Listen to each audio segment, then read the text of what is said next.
6. And anytime the number increases, we have to create space for the member. So please, it's a plea that before this number increases, you must, as a country, as a republic, start looking for a proper place. If not, the integrity of this structure is being undermined. A word to the wise is enough. By our standing orders, we now move to item 4, which is national pledge. All of you, I'll listen to you delivering your pledges to the nation, not one by one. You do it together. You do it together, please. Let's be on our feet.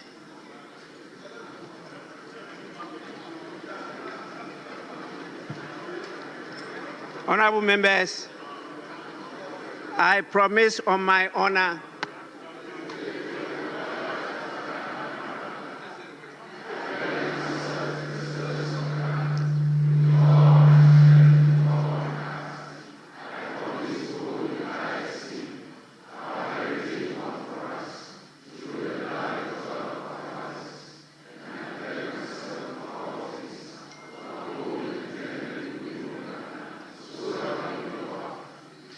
Thank you so much. Please, you may resume your seats.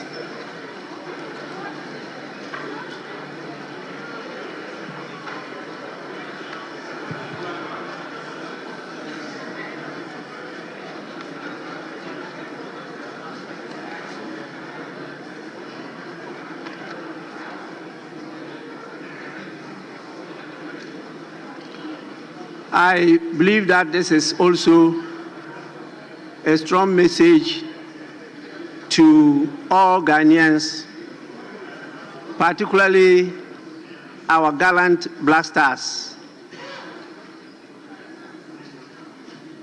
Every Ghanaian must learn how to recite the national pledge, and at the appropriate time, recite it with joy. You have to. Please, don't be mumbling. It's a very short one, very easy to recite. I have a few messages from His Excellency the President. Some I'll read, others I'll call on the Office of the Official Report to capture them verbatim as they have been presented to this House.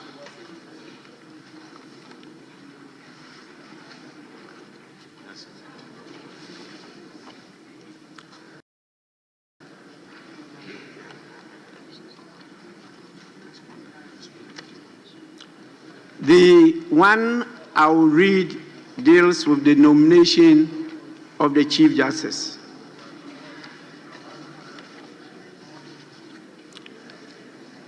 The letter is dated 7th October 2025, and it reads, Right Honorable Speaker, nomination of Chief Justice. Following consultations with the Council of State, conveyed by its letter dated 14th October 2025, and in accordance with Article 144, Clause 1 of the 1992 Constitution of the Republic of Ghana, I have the honor to respectfully submit for the approval of Parliament the nomination of Justice Paul Bafubone as Chief Justice of the Republic of Ghana. Justice Bafubone has distinguished himself through unwavering integrity, sound judicial temperament, and a deep commitment to the rule of law. His long and meritorious service on the Supreme Court has been characterized by professionalism, fairness, and a passion for justice. He possesses the necessary leadership, administrative competence, and vision to advance ongoing reforms within Ghana's justice system and to further strengthen public confidence in the judiciary. Attached are the nominees' curriculum vitae and supporting documents to facilitate the vetting process. I trust that Parliament will expedite the approval process in accordance with constitutional requirements. Please accept, Mr. Speaker, the assurances of my highest regard. John Dramani Mahama, signed. Honorable members, I accordingly proceed to refer the said nomination to the appropriate committee, and that is the Appointments Committee, to do the public hearing and submit a report to the House for consideration. As you know by our rules, other members of Parliament are permitted to attend the sittings of the committee, in fact, all committees. It's just that you don't have the right of vote, but you can attend to assist your colleagues. We trust that this will be done in accordance with the laws of this country. And at the end of the day, please, we'll give you ample time for us to assist His Excellency to make sure that the confidence in the arms of government are restored and enhanced. The nominee is accordingly referred to the Appointments Committee for consideration and report to the House.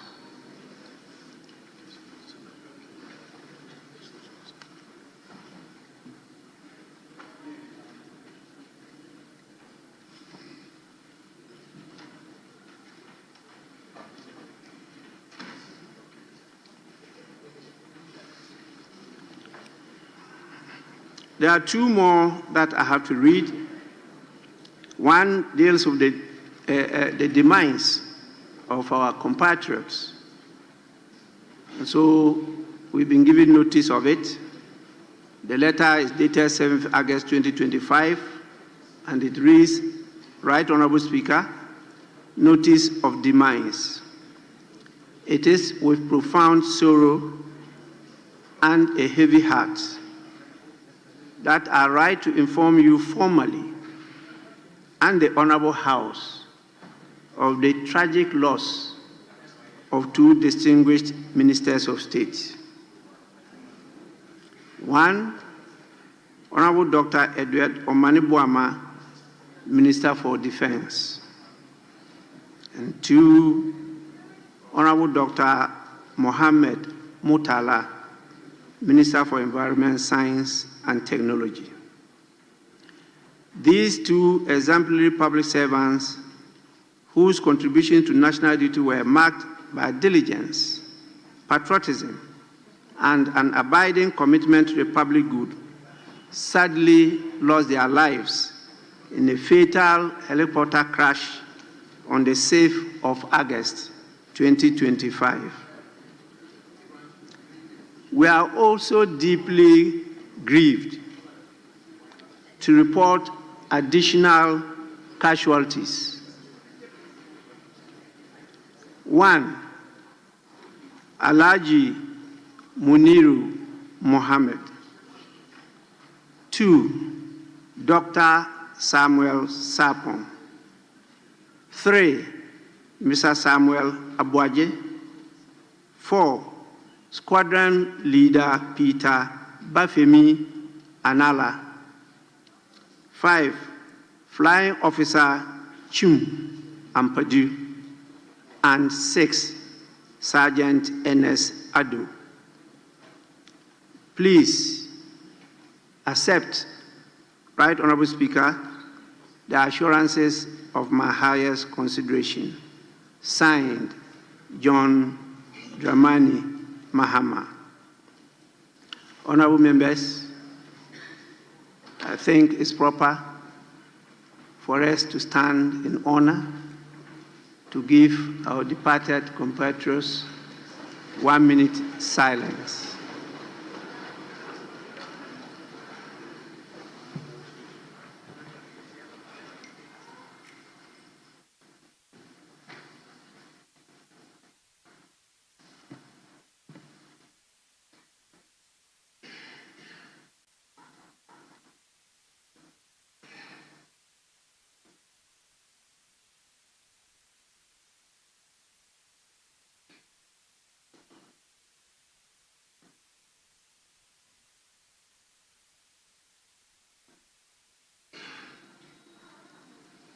May their souls and the souls of all the faithfully departed rest in perfect peace. Amen.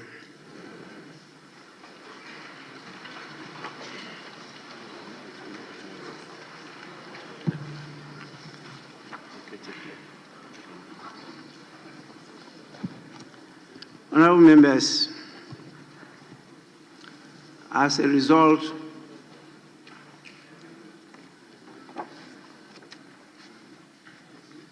of the sudden departure in such a horrific manner of our 2 ministers of state, His Excellency has proceeded to designate caretaker ministers. The letter to me is dated 7th August 2025, and it reads, Right Honorable Speaker, designation of caretaker ministers.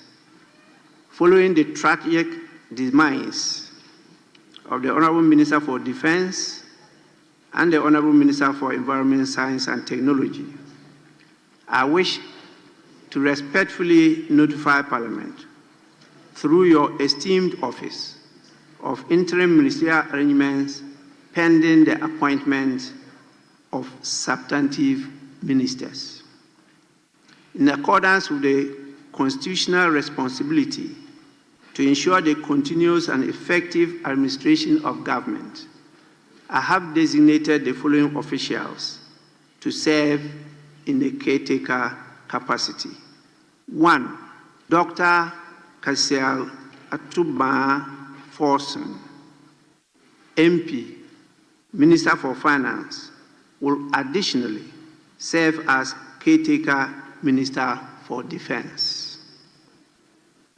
And 2, Honorable Emmanuel Amakofi-Boa, Minister for Lands and Natural Resources, will assume additional responsibility as caretaker Minister for Environment, Science and Technology.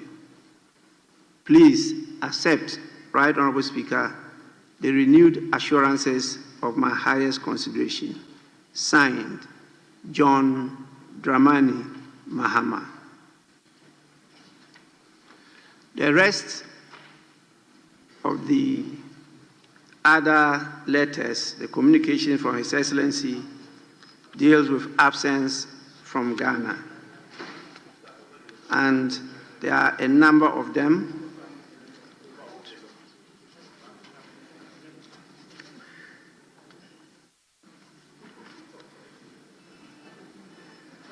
And I will,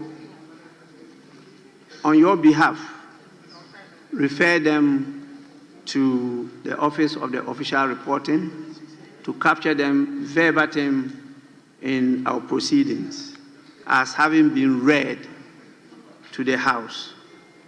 Please, with your kind permission, I do so now. They are accordingly referred to the Hansard Office.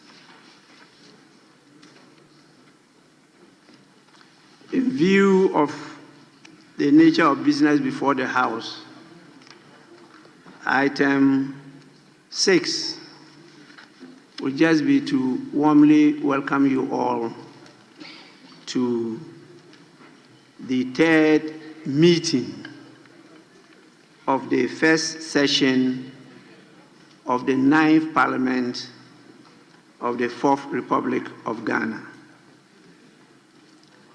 I'm happy you took the recess seriously, and from the reports I have, many of you interacted with your constituents on whose behalf you are here.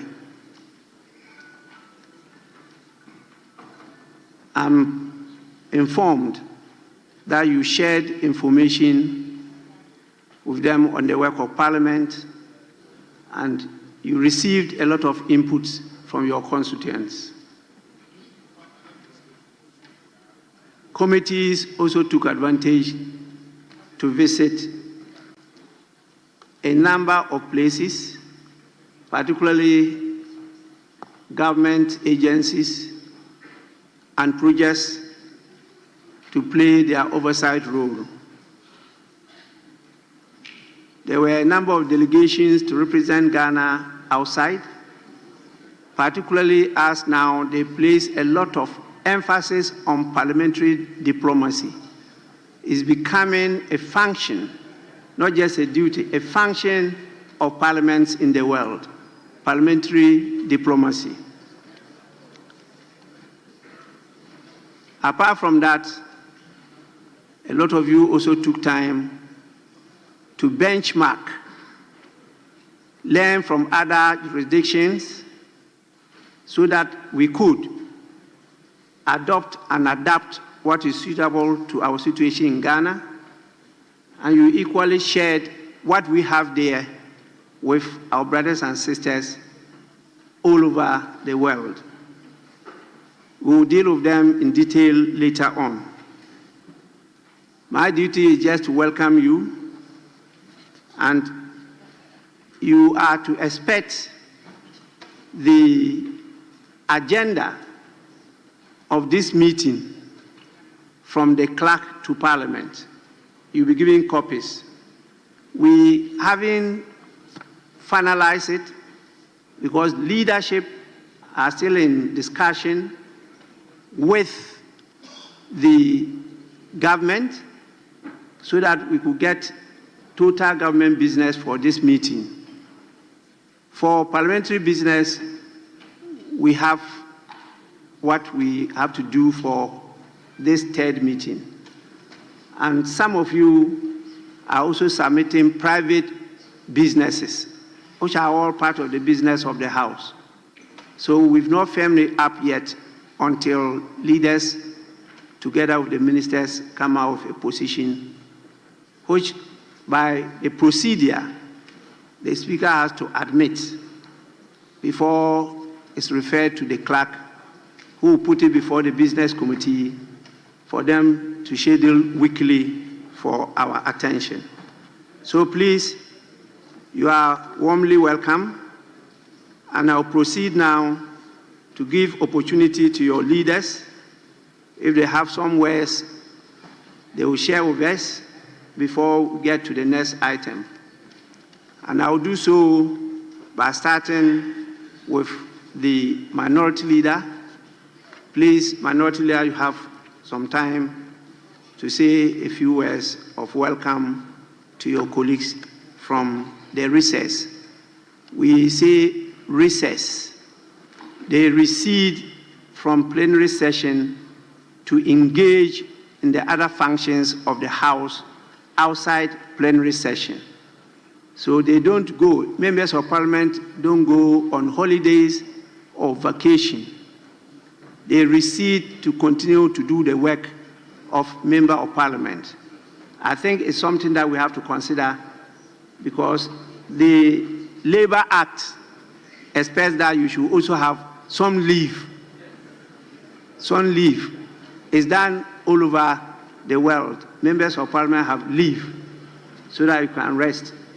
Those of us who have sacrificed all these years, we know how our families have been destroyed because you never have time for your family. You never have time for people dear to your heart, the people that you grew with, and sometimes they don't spare you. Please, let's think over it, discuss with our neighbors outside the parliament, and at least get a few days to have some breathing space, if not to rest, but to share love with your immediate family members. With this, Honorable Minority Leader, you may proceed to make your comments.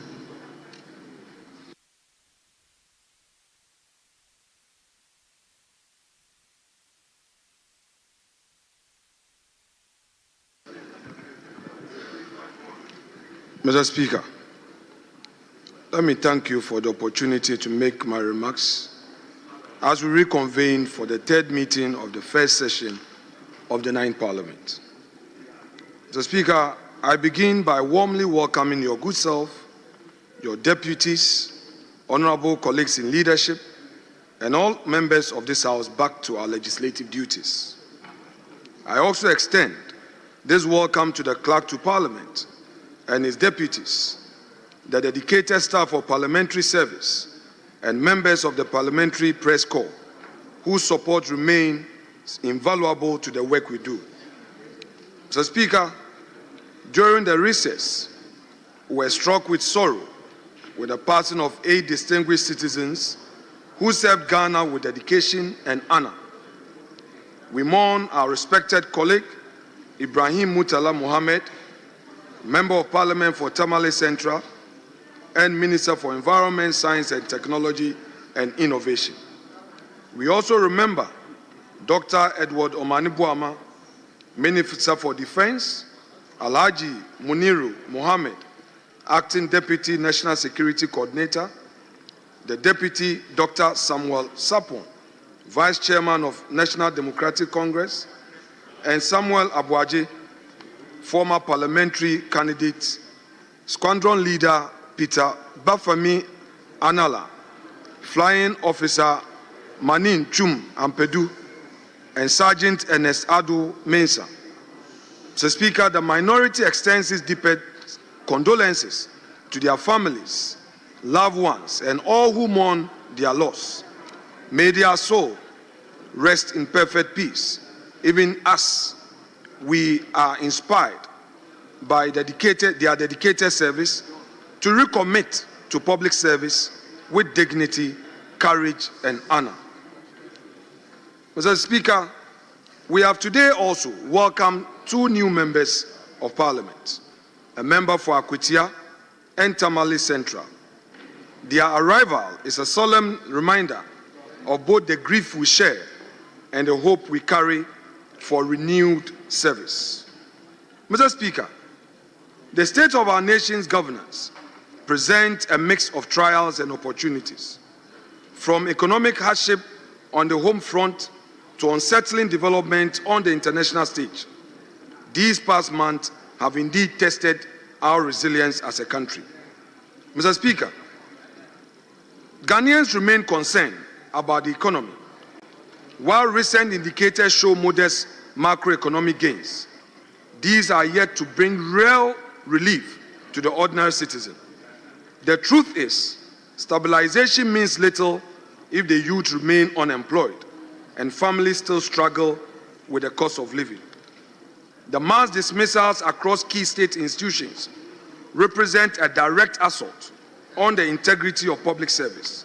Competent officers who were employed have been sacked from office under directives from the Chief of Staff. These dismissals were carried out without due process, without cause, and in clear violation of constitutional and statutory provisions. These are politically motivated acts that undermine professionalism, weaken state institutions, and erode public confidence in governance. The recent labor unrest whilst we were on break shows a clear public discontent.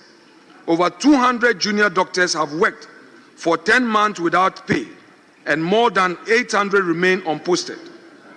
Newly trained teachers and nurses have also gone months without salaries. These are the stories of hardship people face. A government that fails to pay its frontline workers cannot claim to care for its people. Mr. Speaker, it must be emphasized that the MPP government, whilst in office, initiated the 1D1F. This was conceived as a vehicle to drive industrial growth and create sustainable jobs through private sector participation. However, government actions in recent months show a clear lack of commitment to that vision. Instead of providing real support to existing private sector jobs and easing the cost of doing business, bureaucracies are being created, frustrating investors and entrepreneurs. This stifles innovation, discourages productivity, and risks choking the public sector with inefficiencies that private sector was meant to relieve. But, Mr. Speaker, no economy can grow when private sector initiative is replaced with political control. The time has come for government to walk the talk of ensuring that the private sector becomes the real engine of growth. Enough of the rhetorics. The 24-hour economy must not be an empty talk. It must provide a hope for many youths who expect jobs. Mr. Speaker, on the governance front, governance is about upholding freedom, justice, and the rule of law. The frequent arrests of opposition figures, journalists, and ordinary citizens on flimsy and politically motivated charges exemplify a pattern of harassment intended to silence dissent. They paint a troubling picture of a shrinking civic space in our democracy. Even more disturbing, young Ghanaians expressing frustration on social media have been targeted, questioned, and in some cases detained. The question we ask as a minority is this the reset we were promised or an era of regression into intolerance? Mr. Speaker, the case of David Afo-Kojo-Pra, a young man known on social media as Kwame Nkrumah #2, highlights the disturbing double standards in how justice is applied. After a live stream on social media, he was swiftly arrested, prosecuted, and sentenced to 7 months in prison. Much as the law must be applied, we must ask, is the state equally swift when government-affiliated individuals commit similar or worse infractions? Not long before this incident, during the Akwetia by-election, the NDC National Vice Chairman, Sofo Azoka, openly declared that there will be by-election in my constituency. That was a threat, plain and simple. Unlike in the case of Kwame Nkrumah II, the police have not taken action. Mr. Speaker, why is there no urgency on this matter? Why the speed in one case and silence in another? Justice must be seen to be done. Justice cannot be harsh on critics and lenient on those who are closer to power. The broader context deepens our concern. Mr. Speaker, on the 8th of September, the Bono Regional Chairman of the New Patriotic Party, Mr. Kwame Bafo Abronye, popularly known as Abronye DC, was arrested and detained on charges that appear politically motivated.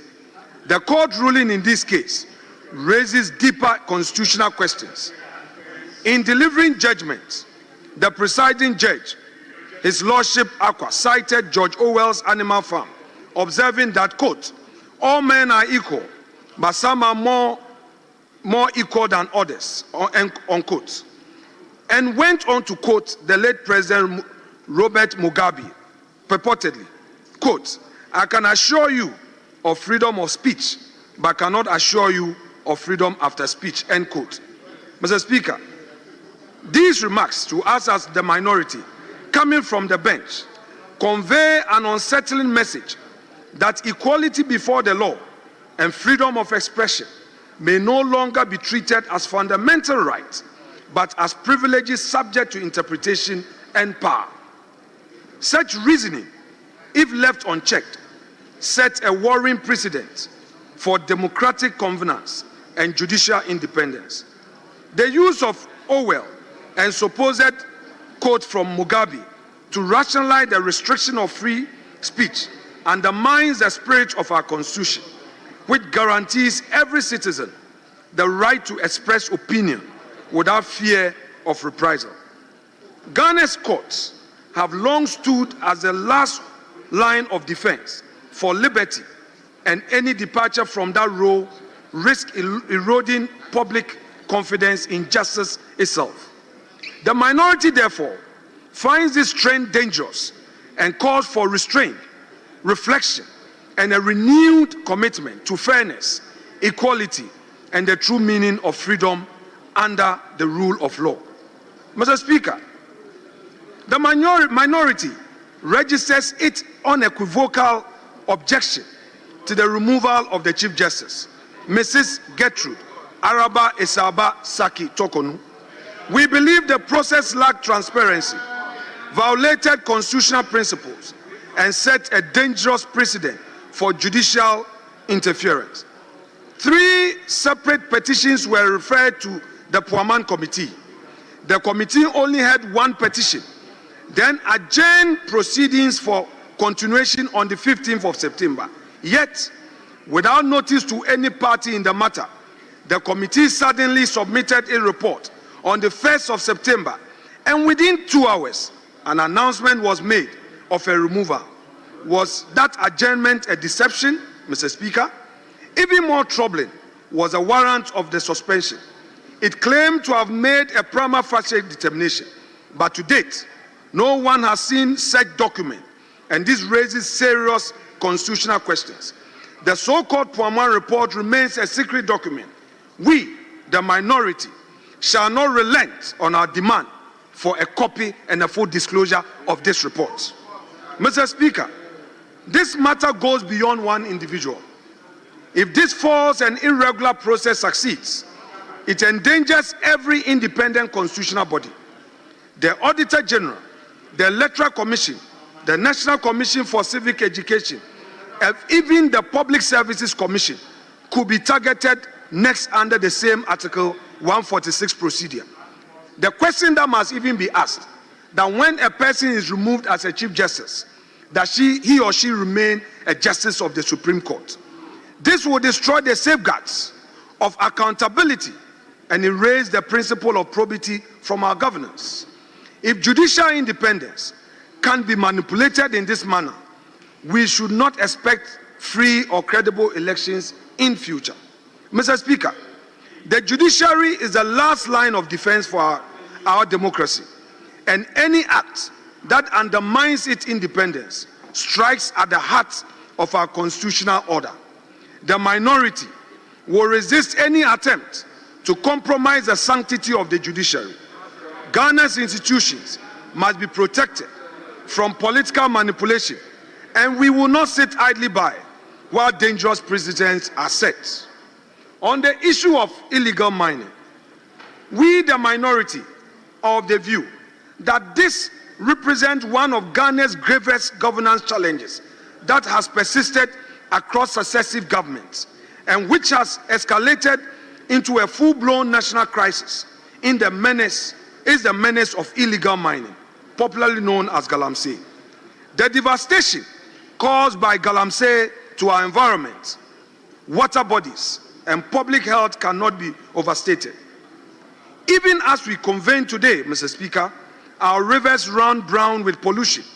Vast tracts of once fertile land lies carried and toxic, and many of our citizens in mining communities face illness and danger from poisonous chemicals. We have talked about illegal mining for years, yet the problem has only grown worse. Time for mere talk is over. We need decisive, visionary action now to save our country's future from disaster. Not long ago, we were warned. One such early warning came in 2010 when investigative journalist Anas Arimayel Anas released a documentary exposing the dark underbelly of galamsey. That expose, part of the Africa Investigate series, shone a light on the tragic consequences of illegal mining that were already evident back then. The documentary recounted how in June 2010, a Galamsey pit near Dunkwa Onofin flooded, killing an estimated 150 people in a single disaster. It showed the rampant corruption and complicity that allowed Galamsey to flourish, including officials meant to enforce the law taking bribes to look the other way. It highlighted the environmental havoc being unleashed, rivers poisoned with mercury, cyanide and other toxins, local communities suffering flooding and pollution, fishermen and farmers losing their livelihood. ANAS's work in 2010 was an early warning alert for our nation. Then again in 2015, Finance Minister Honorable Caretaker again brought this up at the Finance Committee hearing in Parliament when discussing reasons for the declining cocoa production in Ghana. Tragically, Mr. Speaker, those warnings were not heeded with the urgency and seriousness they deserved. Fast forward, today, the nightmare scenario is upon us. Just last month, new study by Pure Earth and Ghana's own EPA, Environmental Protection Agency, revealed terrifying data about toxin levels in mining communities. In some areas, mercury contamination in the soil is 134 times above safe levels, and arsenic concentration are over 4,000% higher than what the WHO deems safe. These poisonous metals are seeping into the water, into food crops, into the very bodies of our people. Doctors are reporting an uptick in children from mining areas developing kidney disorders and even finding mercury pellets in their x-rays. Children, Mr. Speaker, now require dialysis because of the poisonous fruits of Galamsey. Our nation's future is being sickened and stunted. Mr. Speaker, despite being Ghana's top gold producer, the surge in unregulated small-scale mining has created an underground economy that drains national resources and benefits criminal networks. In just 8 months this year, small-scale gold exports surged to over $6.3 billion, according to the CEO of Ghana Gold Board. However, much of this trade is believed to be illicit. The state loses billions in revenue while communities suffer. The minority stands with all Ghanaians, calling for decisive action. We welcome the advocacy from civil society and religious leaders, and we support real solutions from tougher laws to sustainable alternatives. Mr. Speaker, we must also admit that the situation has worsened since this government came into office. At the 2025 May Day celebrations, organized labor, speaking through its General Secretary General, confronted this matter with deep disappointment that the Galamsey menace has worsened under the watch of this government, barely 5 months into its administration. TUC's position was again echoed by the acting Chief Justice. Justice, if we fail to protect our rivers, land and communities, we risk failing an entire generation. Mr. Speaker, during the recess, a foreign policy development came to light regarding an agreement between the government. The agreement of such magnitude, in our view, and we respectfully submit, should be subject to the parliamentary scrutiny and Article 75 of the 1992 Constitution. We therefore demand that this arrangement be brought before Parliament for ratification. Ghana's foreign policy must never be conducted in secrecy, nor should we compromise our sovereignty for expediency. We urge the government to always place Ghana's dignity first and ensure that any international agreement reflects our values and command the confidence of the Ghanaian people. In conclusion, Mr. Speaker, it is worth emphasizing that Ghana's story is of triumphs achieved through visionary leadership and the indomitable spirit of our people. The New Patriotic Party, during its time in government, championed bold initiatives that delivered tangible progress. We rolled out the free SHS policy, which opened doors for secondary education to youth from all walks of life. We pursued industrialization through 1D, 1F program, establishing 169 new factories nationwide and creating nearly 170,000 jobs for our citizens, constructing over 13,000 kilometers of roads, championing STEP, making TVET education free, with all TVET institutions being facelifted. Mr. Speaker, this is the record of the previous government. Under MPP stewardship, Ghana's democracy deepened and economy grew to the extent that the world took notice. We therefore urge this government to walk the talk, and by being bold with policy implementation, enough of the rhetoric of 24-hour economy.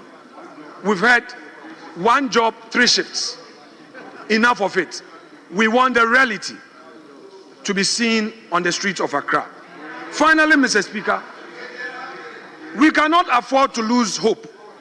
Our nation has weathered many storms, and each time we have emerged stronger. The minority will continue to be the voice and the shield of the people in this august house. Though we are 87, we assure the people of Ghana that we are firm in our conviction and will be able to hold this supermajority to account. We don't believe in numbers, we believe in substance, and will confront you with substance.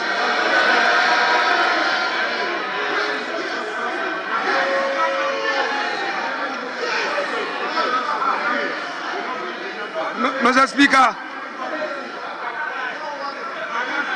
we are a proud, mighty few.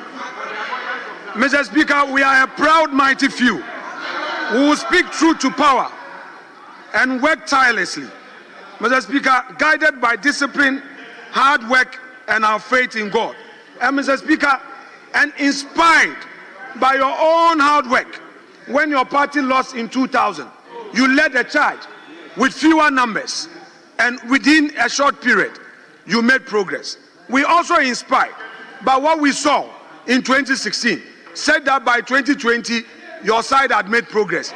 We believe in that same dream that come 2028, the minority will be the majority. Mr. Speaker, let us all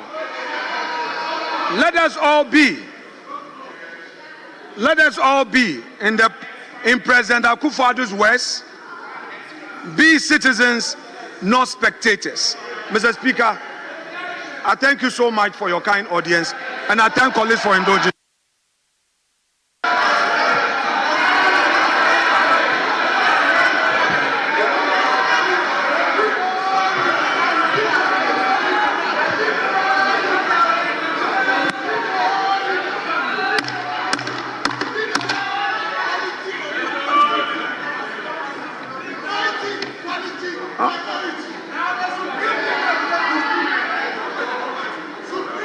Honorable members, before I invite the majority leader, let me acknowledge the presence of our August visitors.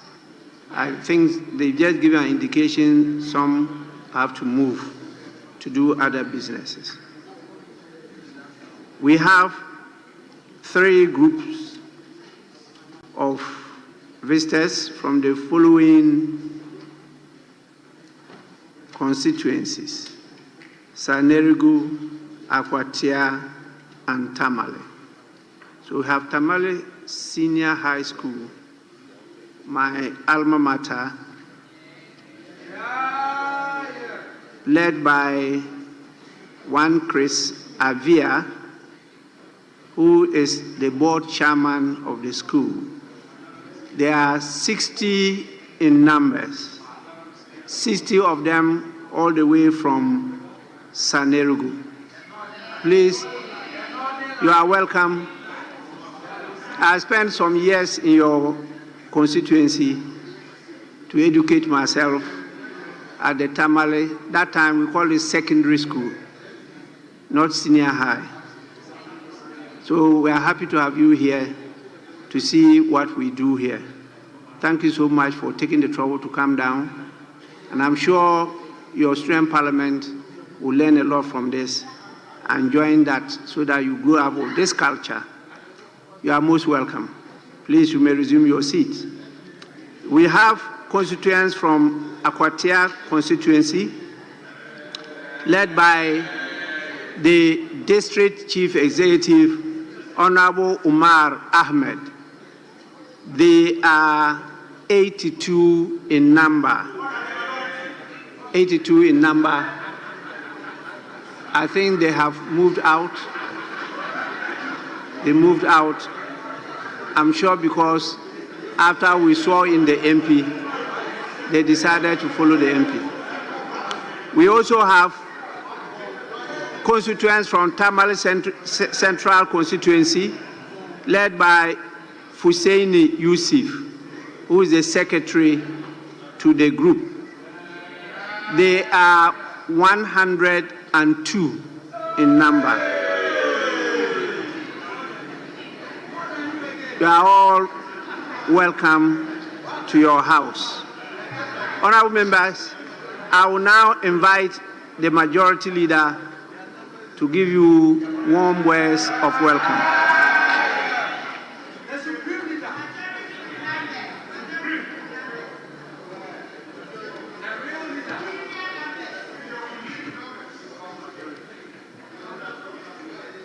Right Honorable Speaker Alban Sumana, Kingsford, Bagby, the Honorable Deputy Speakers, Honorable colleague, members of Parliament representing the 276 constituencies presently constituting the House, the Clerk of Parliament, and the parliamentary staff. By the grace of the Almighty, we're all here, and you are welcome back to this House for the third meeting of the first session of the 9th Parliament.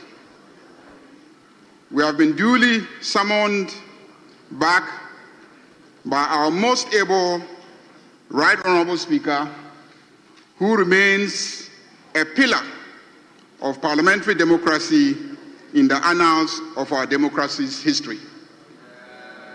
We continue to thank you, Mr. Speaker, for your continued defense of the independence and autonomy of this House as a coordinate branch of government. I begin on a very solemn note. We must start by remembering our colleagues who died in that tragic helicopter crash of the 6th of August 2025. The Right Honorable Speaker has already mentioned their names, but suffice it to add that two were particularly close to us.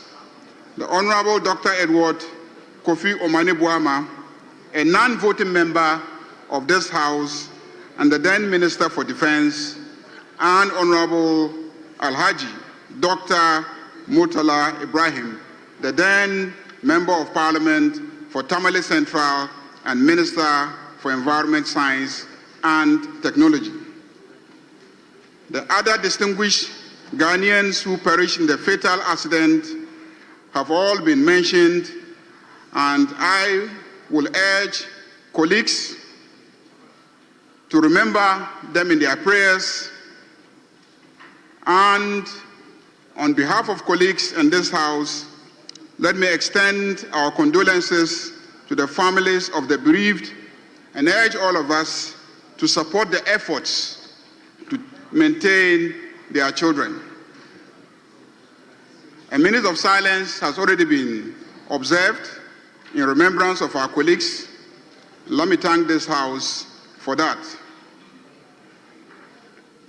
Right Honorable Speaker, this loss occasioned a by-election in the Tamale South, and in addition to an earlier loss of our colleague, which also occasioned another by-election in Akwatia. Mr. Speaker, in the two by-elections, the National Democratic Congress, the NDC party, won the elections. Mr. Speaker, winning Akwatia about 8 months in office signals the growing popularity of the NDC in government and general public positive rating of the government of the NDC under President John Dramani Mahama.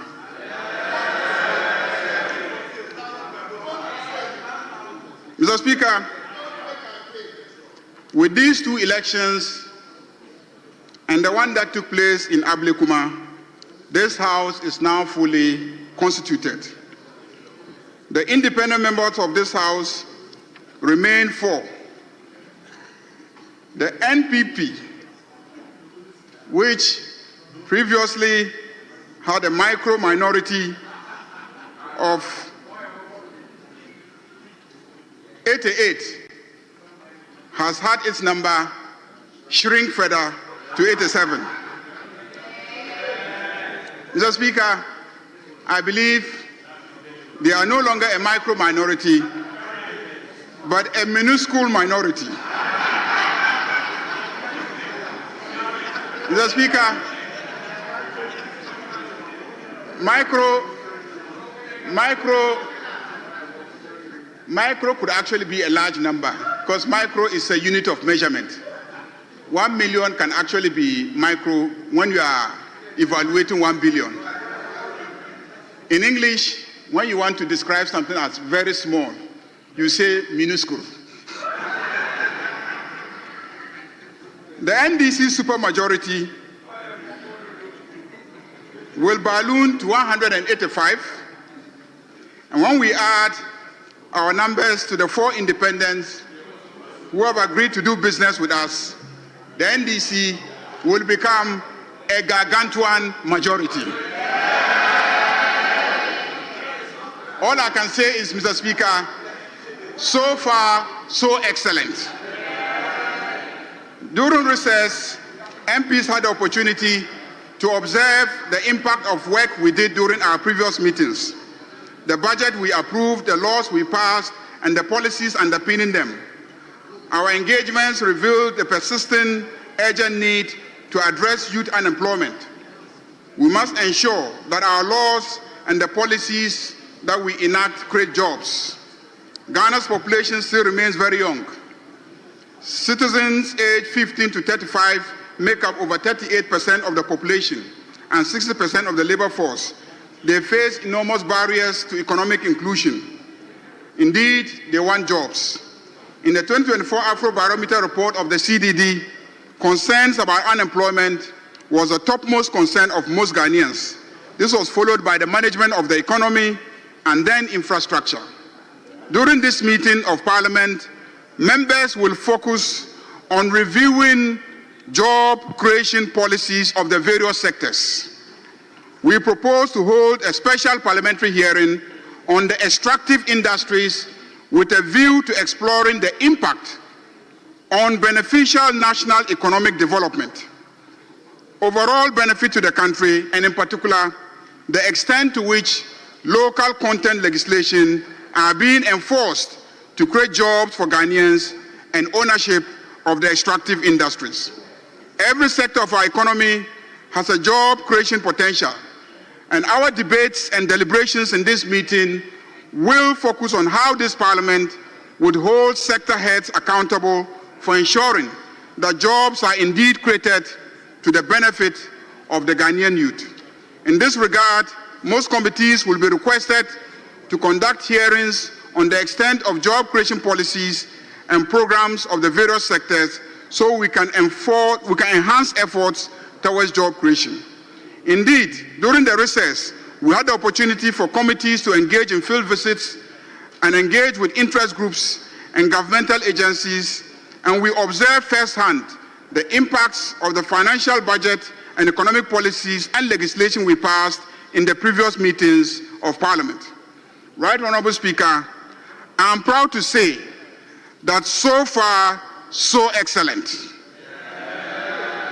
The energy sector is doing very well, and electricity has remained on and powering growth. So far, so excellent.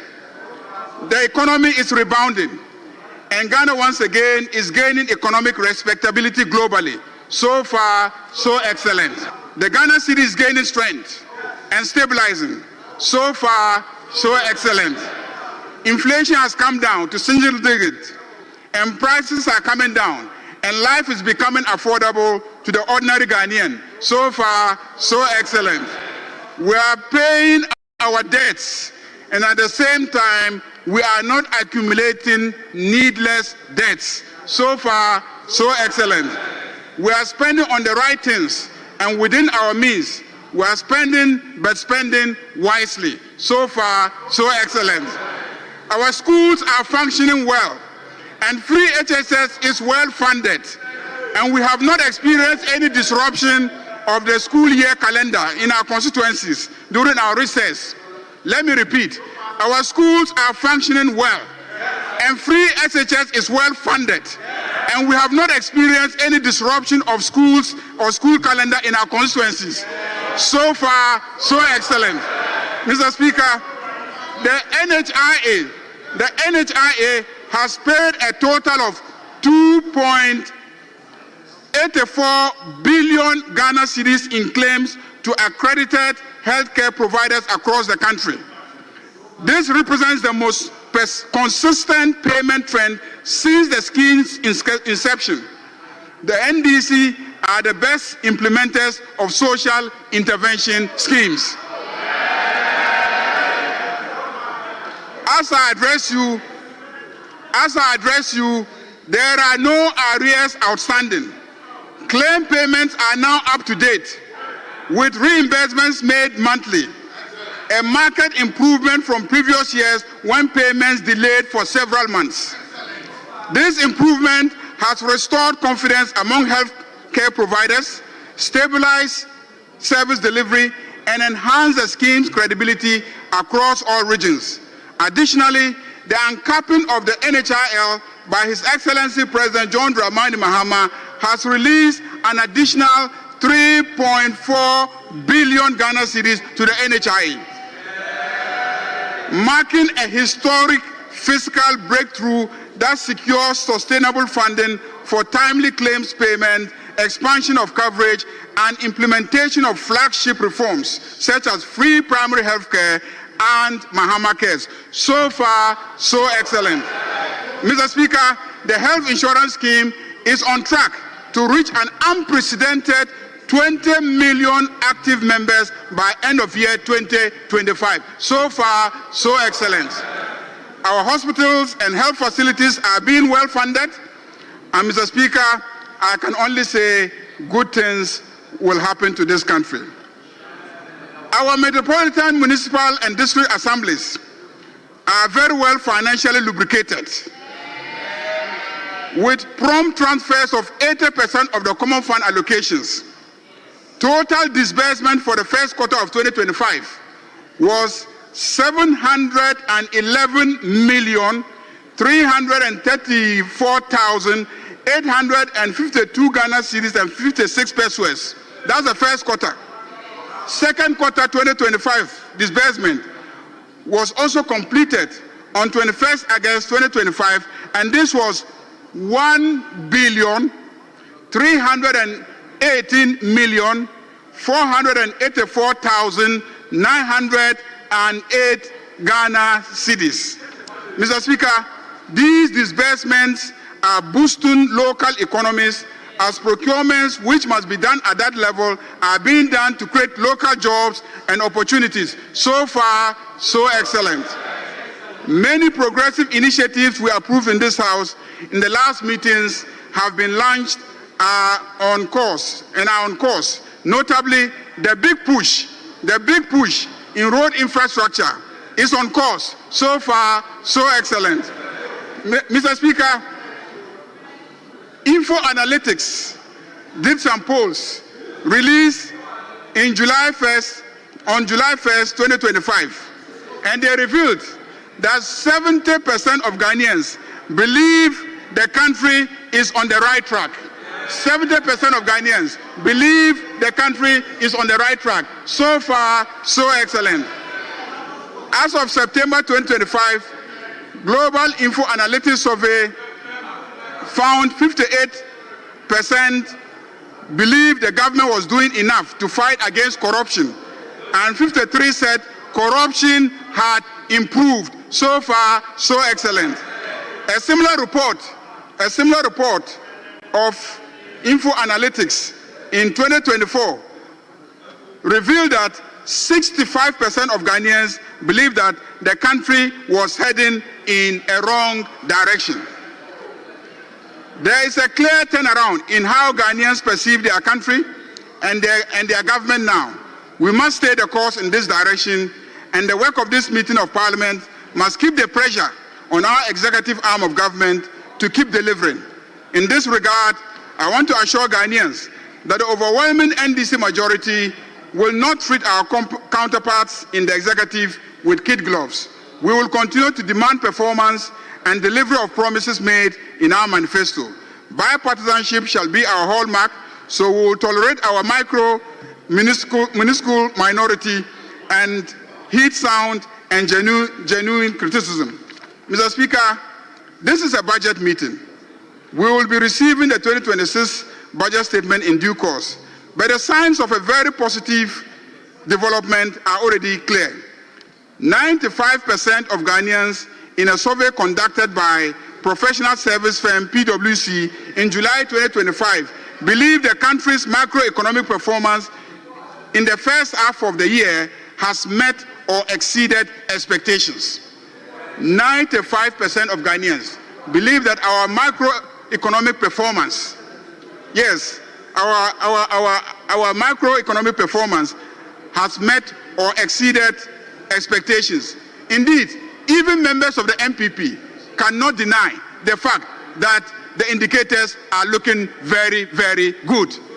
So far, so excellent. Mr. Speaker, we in the NDC are governing well.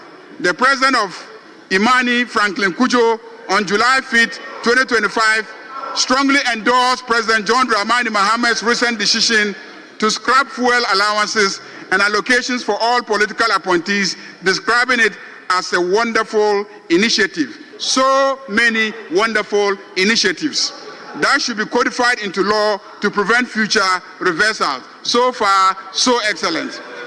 On October 10th, 2025,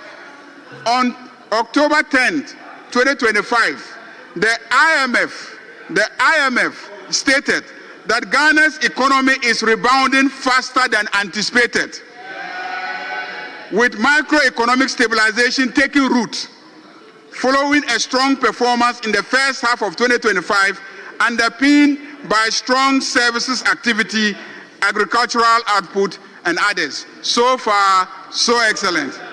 The IMF has also lauded Ghana on recent stabilization of the cedi, noting that the development signals improvement in the country's economic fundamentals, renewed policy credibility, and investor confidence. So far, so excellent.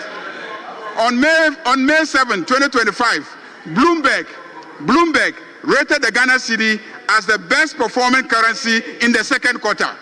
Bloomberg rated the Ghana cedi as the best performing currency in the second quarter.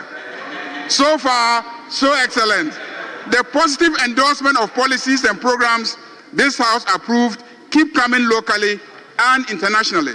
During a high-level meeting in Washington, D.C., the African Development Bank President, Dr. Sidi Uta, described the gold board under the new President John Dramani Mahama-led administration as a timely innovation that aligns with the African Development Bank's efforts to promote responsible resource management and fiscal sustainability. So far, so excellent. The economists, chartered accountants, and banker Dr. Akwesi Ajiman, in his mid-year economic review of 2025, stated that Ghana's political reset in 2025 has coincided with an unmistakable economic rebound. Inflation is easing, the Ghana cedi has steadied, business activity is picking up, and this grants the new administration its first real chance to rewrite the country's stop-start growth story. Mr. Speaker, to cap it all, Mr. Speaker, we are going to the World Cup in America. So far, so excellent. So much has been achieved so far within a short time, but a lot remains to be done. We are not out of the woods yet, and many things must change. Recently, we placed senior high school students. The lobby to get into grade A schools reveals a malaise that must be fixed in our educational sector.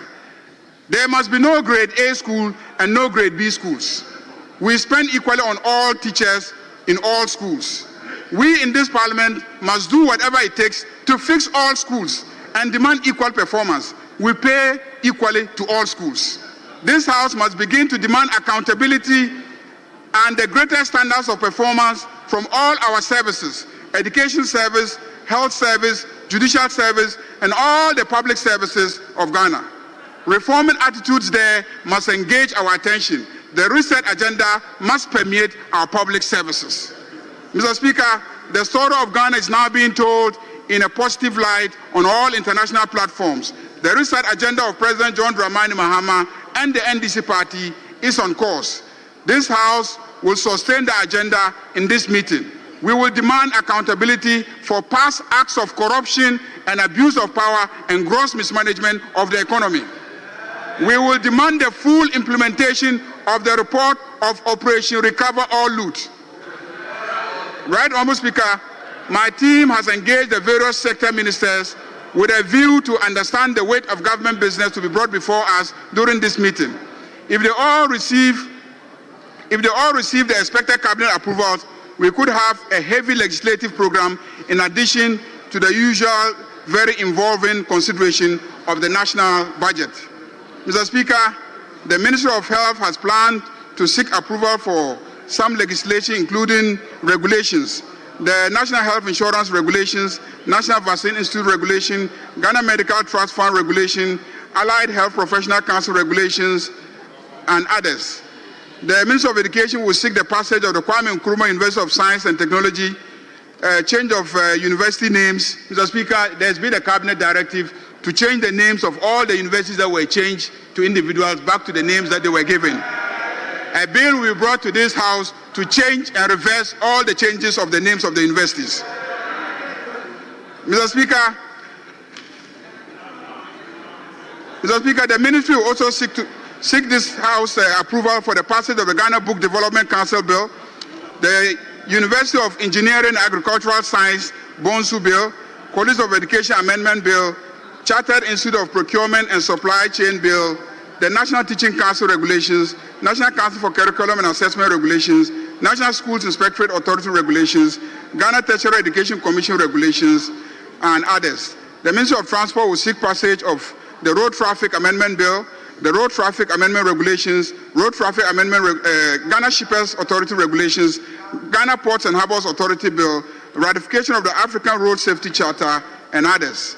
The Minister of Interior will seek the expeditious passage of the Security Intelligence Agencies Bill, the Immigration Service Amendment Regulations, Prison Service Parole Regulations, and the Gaming Regulations, Diaspora Birth Rights Certificate Bill, Community Service Bill, and the Extradition Bill.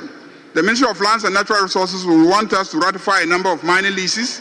These will include the ratification of mining leases in respect of Pesos Mining Ghana Limited, Clean Jobs Ghana Limited, TMC Limited, GM Group of Companies Limited, Golden Star Wasa Limited, Zagog Gold Limited, Gadriato Group of Companies Limited, Maripomo Mining Services Limited, and Bari DV Ghana Limited. They also program to bring before us the Wildlife Resource Management Regulations 2025.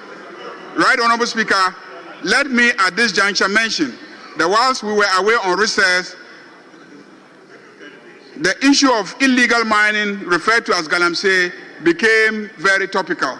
His Excellency President John Dramani Mahama spoke to the nation in a media interaction and outlined progress made so far for the multiple approaches of government to deal with this matter. During this meeting, this House will build the needed collaboration and coalition of MPs to join the fight against galamsey. After all, it is happening in our various constituencies and by our various constituents. We perhaps hold the key to solving this problem. In this regard, we will demand full accountability of the Minerals Commission and the Environmental Protection Agencies in the way mining prospecting licenses are awarded and leases issued and the environmental implications thereof. Right, Honorable Speaker, the Minister of Foreign Affairs has some international agreements which we will be called upon to consider for ratification. Some are the visa waiver agreements between the government of the Republic of Ghana and the Republic of Algeria, Republic of Angola, and the Republic of Serbia. Headquarters agreement between the government of the Republic of Ghana and Afrobarometer, and the presidential initiative to offer 1,000 tertiary scholarships to ECOWAS citizens. Waiver of import duties and other taxes on vehicles for foreign service officers and analogous appointees, establishment and implementation of Ghana Diaspora Bond Program, and membership in the Brazil, Russia, India, China, and South Africa Alliance. That's the BRICS Alliance.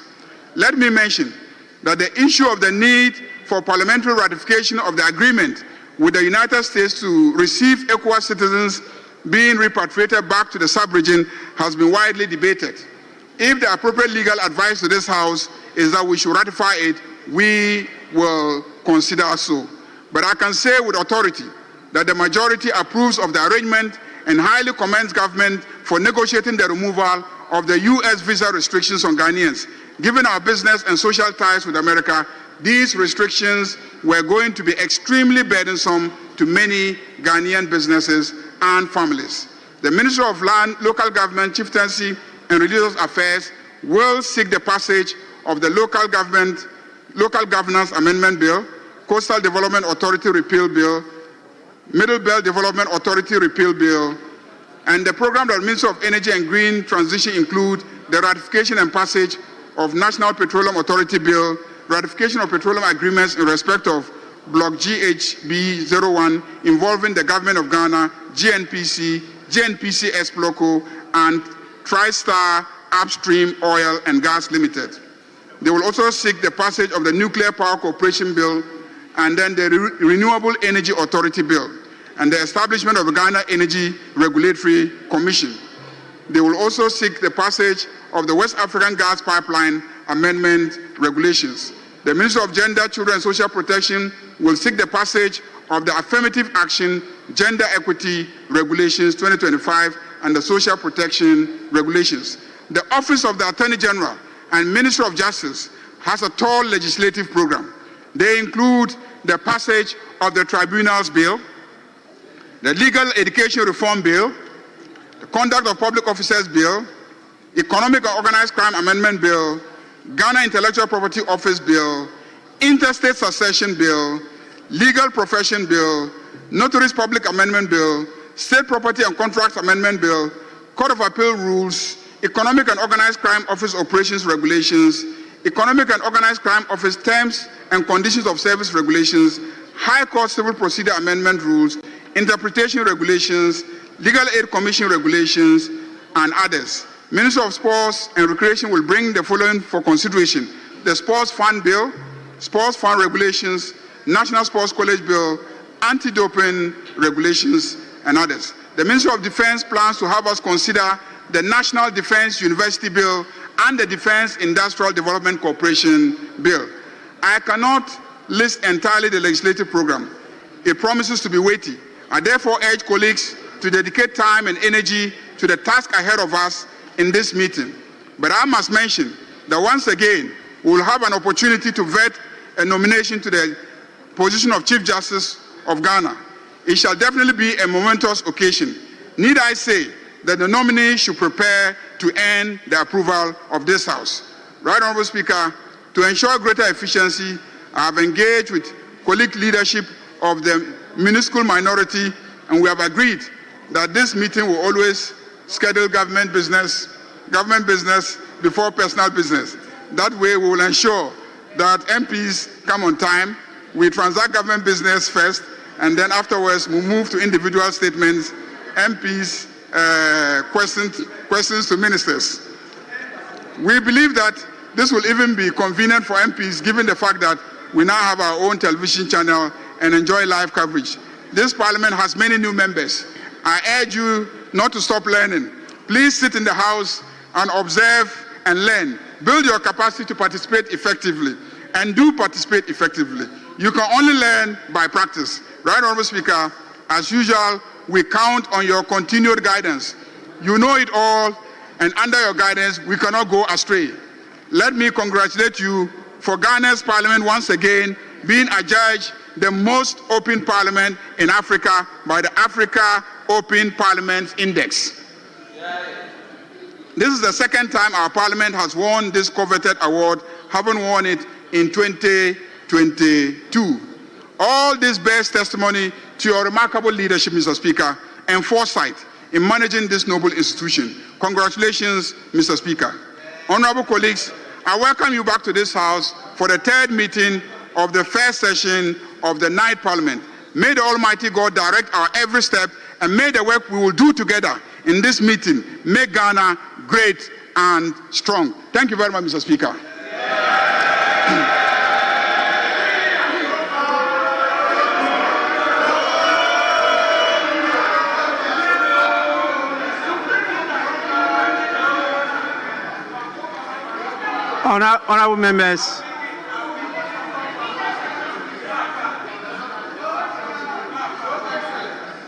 Honorable members, I'm sure you have observed a facelift in the chamber that you are now occupying. You can see there's a facelift. And I want to thank the clerk and our supporting staff for implementing this decision of the board. And you have also observed that just behind me, our traditional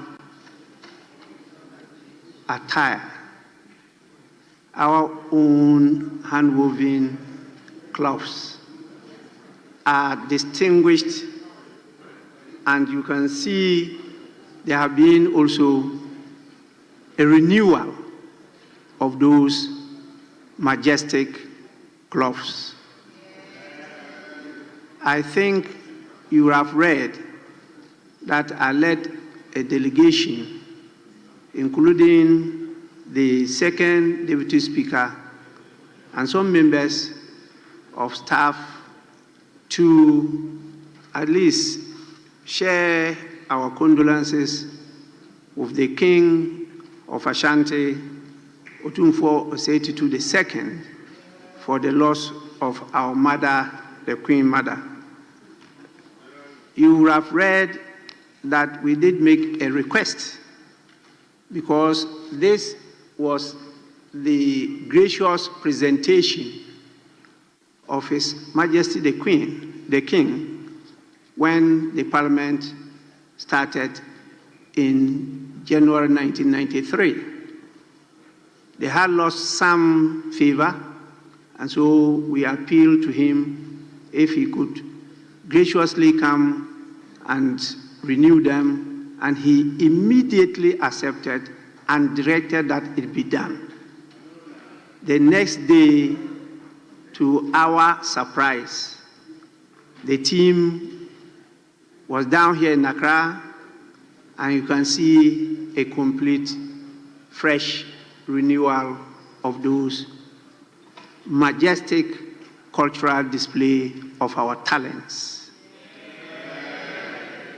I want to take this opportunity to appreciate the efforts and the gracious support of His Excellency Otumfuo Osei II. He has done tremendously well, and he will continue to be the father of all. And we know his passion in multi-party democracy. He has been a guide to all of us, particularly somebody like me as a speaker of the 8th and the 9th Parliament of the 4th Republic of Ghana. Honorable members, I want just to draw your attention to the names and meaning of what you have behind me. I myself is very challenged, and so if my pronunciation offends your ears, kindly forgive me because I'm of a different ethnic group. But these kente cloths are of two types. One is called adjournment, adjournment.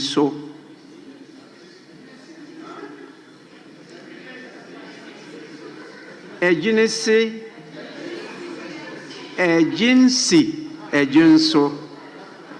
is a type of high-quality, hand-woven Ghanaian kente cloth that translates to designs upon designs, or wisdom upon wisdom. The second is called Fatia Fata Nkrumah. That definitely is clear to all of you, even including me. It's a Ghanaian kente cloth pattern whose name translates to Fatia is a fitting wife for Nkrumah. In fact, those of us who are old enough used to hear it. It was created to honor the marriage of Ghana's first president. In fact, we should always start by saying first Prime Minister and first President, Dr. Kwame Nkrumah, and his Egyptian wife, Fatia Nkrumah. And this symbolizes the unity of Africa and the Arab world. In fact, that was one of the visible steps that Nkrumah took to try to unite the states in Africa by personally moving beyond the shores of Ghana to marry from Egypt. Honorable members, I think you will assist me, as I said, to thank His Royal Majesty for his gracious support to the House. I will, on your behalf, send a fitting thank you message to His Excellency. But let me add that the second Deputy Speaker has been so helpful in these matters. In fact, he has led me a number of times to pay homage to His Excellency, the King of Asante. And we've always had very fruitful discussions, and it's always been a source of strength and wisdom to some of us. Please kindly accept my thanks, my colleague, good brother, second Deputy Speaker, for what you are doing to us. With this, I want to invite the first Deputy Speaker to take the chair whilst I prepare for another assignment this evening. In the meantime, we move on to the next item.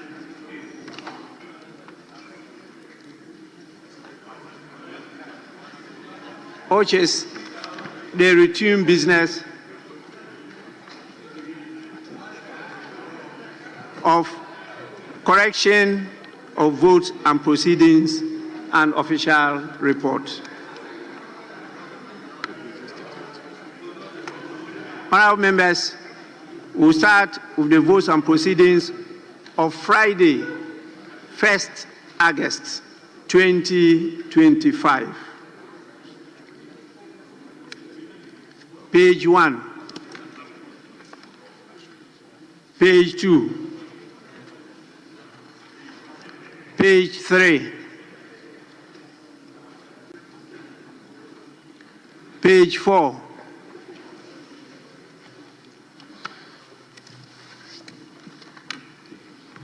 First Deputy Speaker to take the chair.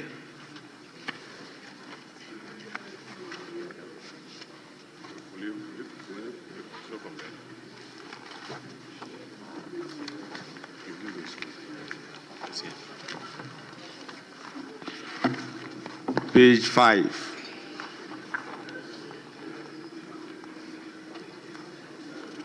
Page 6.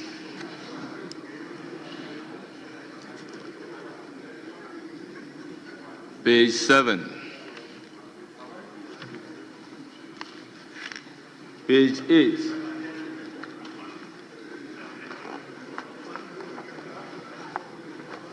Page 9. Page 10. Page 11.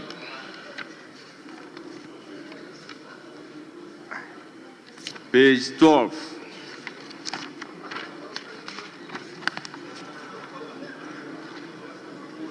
Page 13.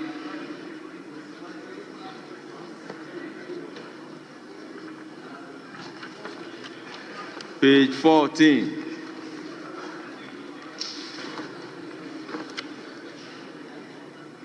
Page 15.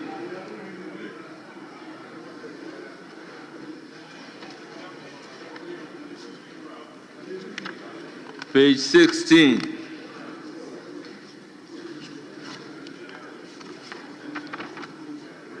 Page 17.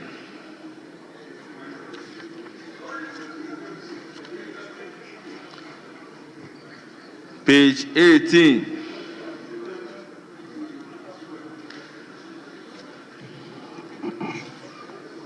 Page 19.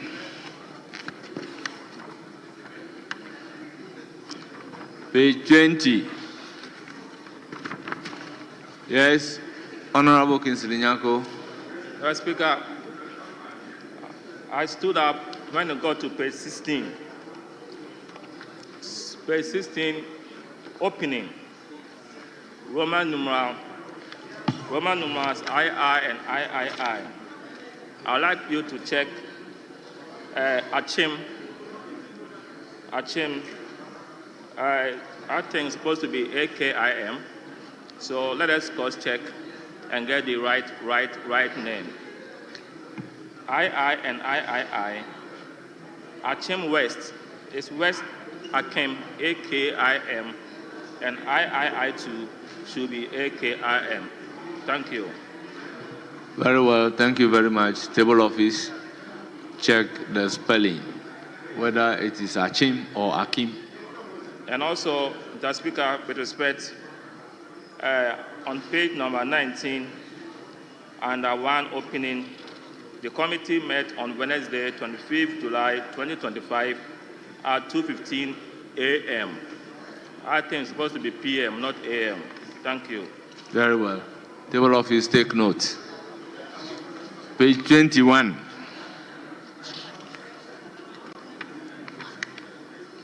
Page 22.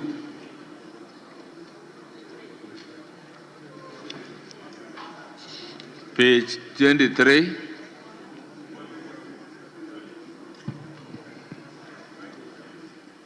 Page 24. Page 25.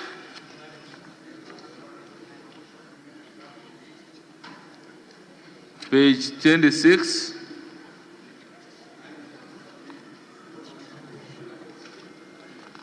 (27) Yes. Mr. Speaker, on page 27, Roman numeral VI, Mr. Christian Adepoku, the Registrar of the National Teaching Council, is a doctor. This is a minor correction. He is Dr. Christian Adepoku, not Mr. Very well. Thank you. Table office, take note. Thank you very much, Honorable Member for Kwadaso. Page 28.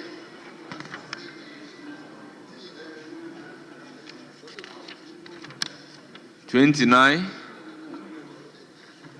and 30.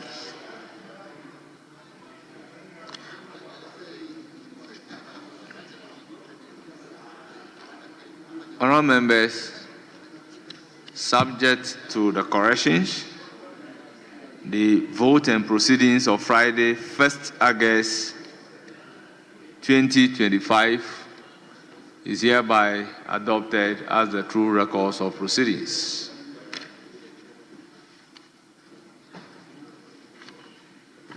Honourable members, official reports.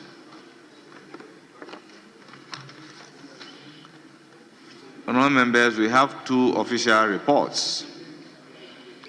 Official reports of 28th July 2025 and 29th July 2025.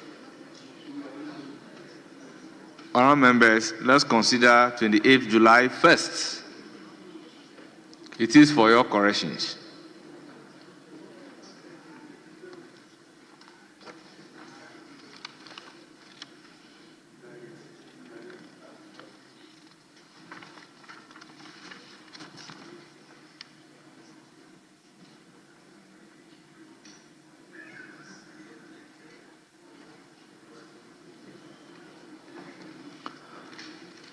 Honourable members, in the absence of any correction, the official reports of 28th July 2025 is hereby adopted as the true record of proceedings.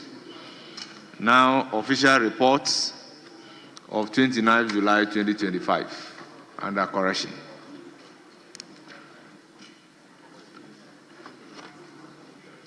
Yes, Honourable Member for Kwadaso. Mr. Speaker, on column 17, the second paragraph, last sentence, is about the name of Mohammed Polo.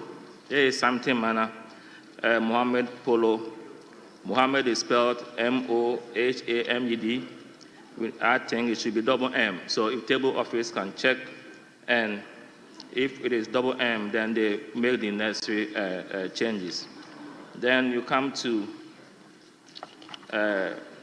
column 179 under Reverend John Timfordjo. There's an omission. If you look at the fourth line, that this House approves the media review the budget. The omission of has to be inserted so that it reads that this House approves the media review of the budget statement and economic policy of the government of Ghana. Thank you, Mr. Speaker. Thank you very much, Honourable Member. Table office, kindly take note.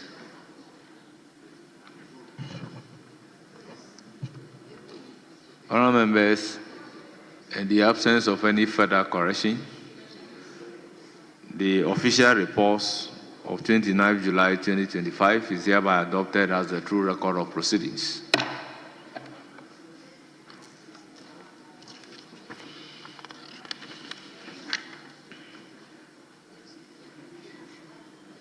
Honourable members, we move to item numbered 8.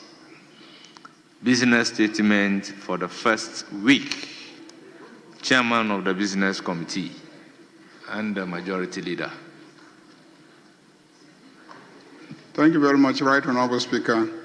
Your committee met yesterday, Monday, 20th October 2025, and arranged business of the House for the first week ending Friday, 24th October 2025. The Speaker, committee accordingly submits its report as follows. Formal arrangement of business includes formal communications by the Speaker. So you may read any available communication to the House. Pursuant to Order 91-2, Ministers of State may be permitted to make statements on government policy. You may also admit statements by honourable members in accordance with Order 93. Mr. Speaker, in accordance with Order 159, bills may be presented to the House for first reading However, those of urgent nature may be taken through the various stages in a day in accordance with Order 160. Pursuant to Order 97, papers may be laid during the week, and reports from committees may also be presented to the House for consideration. Mr. Speaker, motions may be debated and there are consequential resolutions, if any, taken during the week. Mr. Speaker, the Business Committee takes the opportunity to welcome all honorable members back from the recess. The third meeting is expected to be demanding of honorable members in view of the fact that a significant part of the meeting will be devoted to the consideration of the budget statement and economic policy of government for 2026, together with the budget estimates of the ministries, departments, and agencies. The House would also consider other business requiring the considerations of Parliament, including financial bills before adjournment sine die for the yielditude. Honourable members are therefore entreated to brace themselves up for the task ahead. Mr. Speaker, the Business Committee discussed the issue of the time for the commencement of sitting of the House. And the Business Committee takes notice that the introduction of the commencement of sittings at 2 p.m. with the aim of improving members' participation in the conduct of parliamentary business has not been very successful, and we must all admit this. Additionally, commencing sitting at 2 p.m. mostly resulted in the late adjournment of the House. The attention of the Business Committee has been drawn to the health and security risks this poses to honorable members, staff, and visitors of the House, including students who commute long distance to observe proceedings. In view of this, the Business Committee proposes that the House reverts to commencing sittings at 10 a.m., subject to review when needed. Mr. Speaker, in accordance with Order 2162 and subject to Order 67, the committee submits to the House the order in which the business of the House shall be taken during the week. Thank you. Honourable members, business statement duly presented by the chairman of the Business Committee and the leader of the House. It is now for your comment. Yes, Honourable Kinsidi Nyako.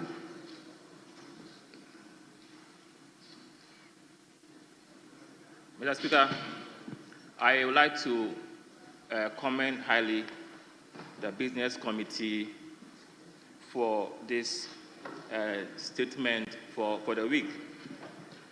In particular, regarding the reversal of our sitting commencement from 2 p.m. to 10 a.m. I think this is commendable because of the health implications that our leader cleverly alluded to. But I would like to also suggest that we need to pay fidelity to the time. When it is 10 a.m., Mr. Speaker, with respect, it should be 10 a.m. It should be 10 a.m. 10 a.m., you come to the chamber and sitting starts at 12 or 11, and I don't think this is fair. So if we are going back to 10, we must be punctual regarding the time. Or if the 10 is going to be difficult, then in between 10 and 2 p.m., 12 noon, for me, should be also considered. But I prefer the 10, and I'm hoping that we should be able to start. We should be able to. We should be able to stick with the time. The Speaker, if you look at our orders, Order 12.4, whenever the Speaker, the First Deputy Speaker, the Second Deputy Speaker are unavoidably absent, the clerk shall chair the sitting for the election of a member to preside at the sitting of the House as the member presiding. I think one of these orders talk about where a member can be elected to sit in the chair. So I'm saying that if, Mr. Speaker, your good self or the second deputy speaker are not there, we should be able to elect somebody to sit in the chair for us to respect the time. That's all that I'm asking for. The speaker, are you suggesting that the delay is as a result of either the speaker, the first deputy, and the second deputy the speaker not being available? The speaker, I cannot, with any stretch of imagination, suggest that. I'm not saying that, but I'm saying that for us to start business, somebody must be in the chair. If there's nobody in the chair, business for the day cannot start. So if we are 2 or 3 or 4, and nobody raises a matter of quorum, sitting can start.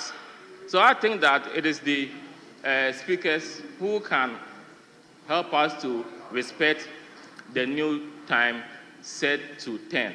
This is what I'm asking for the speaker, and thanks for indulging me. Thank you very much. But let me also place on record that mostly we are here, but members are not available. You are right. I can't dispute that. Thank you. Yes. Yes, Honorable Habib. Thank you, Mr. Speaker. Mr. Speaker, I would like to find out from the chairman of the business committee. Mr. Speaker had admitted my motion of review on the form in which the business or the budget will be presented to the House. As we are aware, initially, the minister responsible for finance, his first budget statement was in the form of a statement, and I raised issues as to the form in which it will be presented. Subsequently, the mid-year budget, he came through a motion.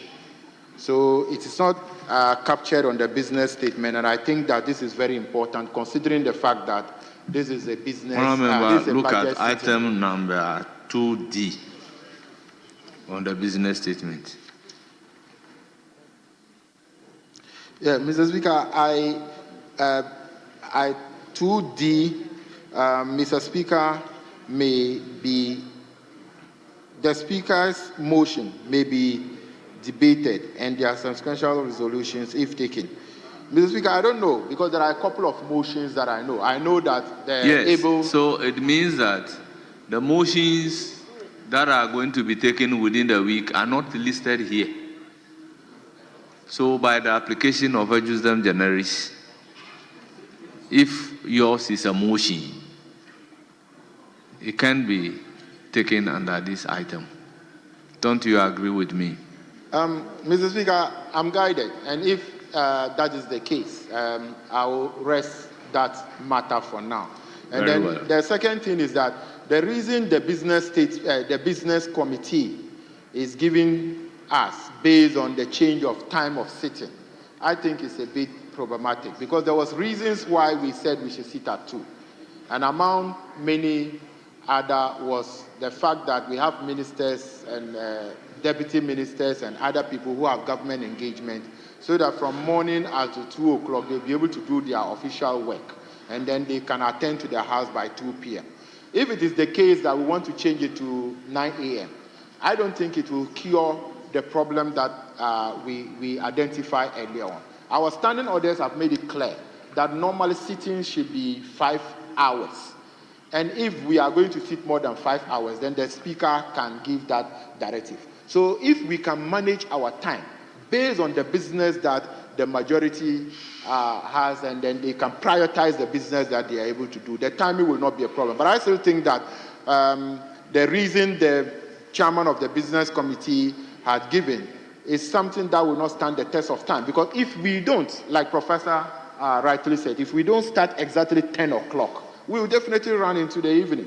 And we in the minority will not take excuses, chairman of the business committee, majority leader, that we are starting 10 because your ministers are not here. They are in the ministry. Your deputy ministers are not here. They are in the ministry. They are attending to government work and other things.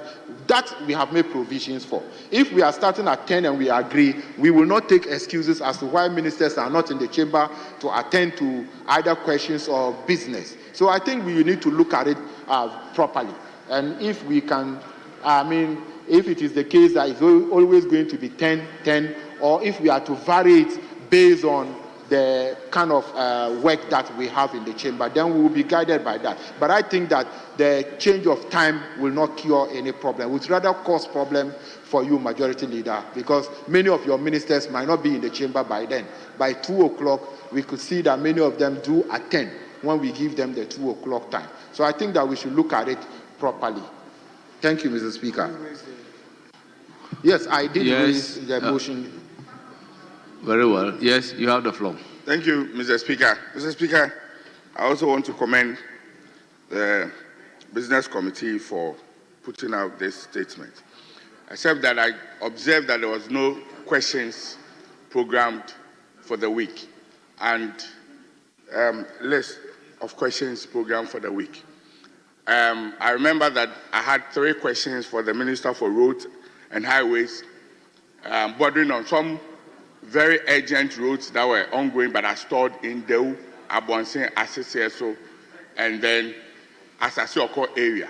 And looking at our place, it began raining. And this is the time that we have our festivals. But I could see that there was no questions program.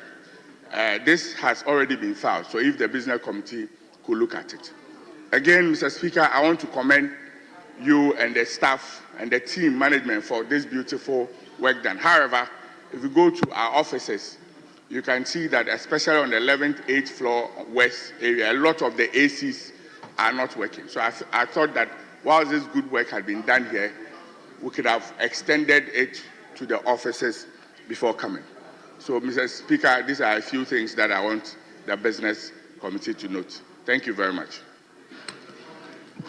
Yes. Chairman of the committee. Chairman of the committee.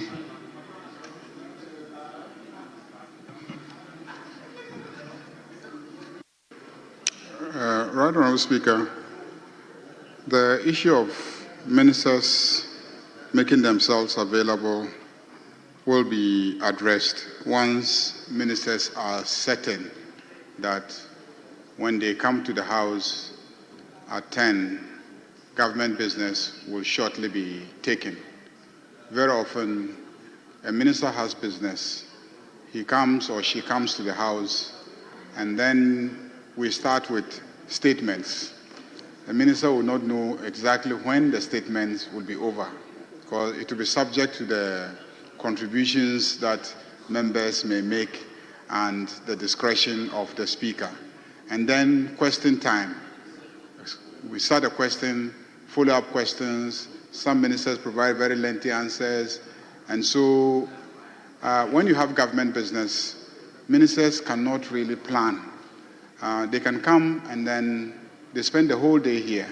So very often they decide to sit in their offices, and then when we are ready, we should call them to come over.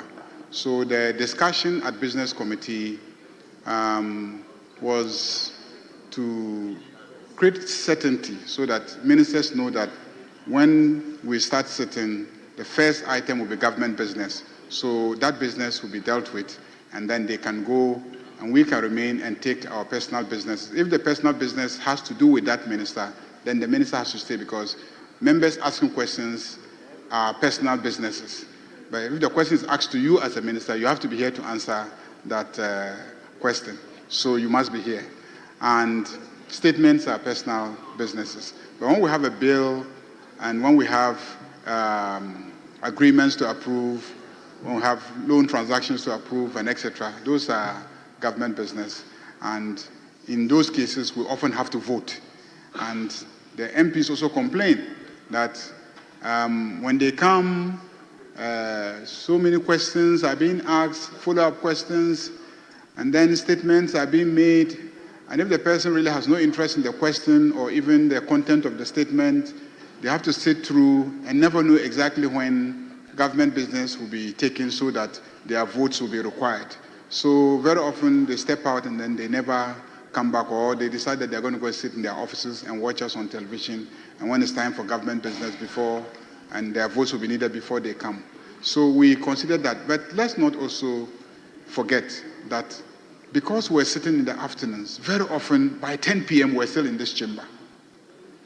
11 p.m. we're still in this chamber. Sometimes we left, at midnight. I'm not saying that when we started at 10, we never closed at midnight. But usually those were rare occasions towards the end of proceedings. But when we started sitting at 2, it became, constant and habitual that we will leave here after 10 p.m.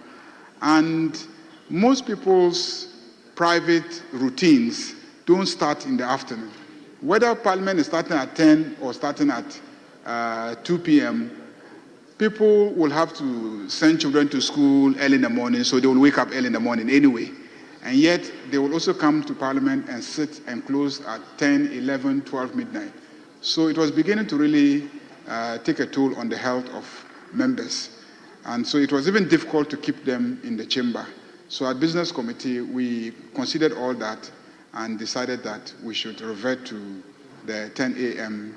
Meetings. The issue of the practice is that first week, questions are not programmed. So subsequent weeks, questions will be programmed. And the ACs, yes, we have taken note of the ACs. And I think that there are procurement issues that are being addressed. I've been briefed by the Chief Whip and the clerk. And so they are expediting the procurement processes so that they can fix the ACs and also the lifts. Some of the lifts are also not working well. And some have been repaired. In fact, all of them were down, but just before the resumption, some have been fixed. Others are still being fixed. And the Speaker has briefed me that indeed there's a program to replace the lifts so that, because the pressure on the lift is too much, so we need stronger lifts. Thank you, Mr. Speaker.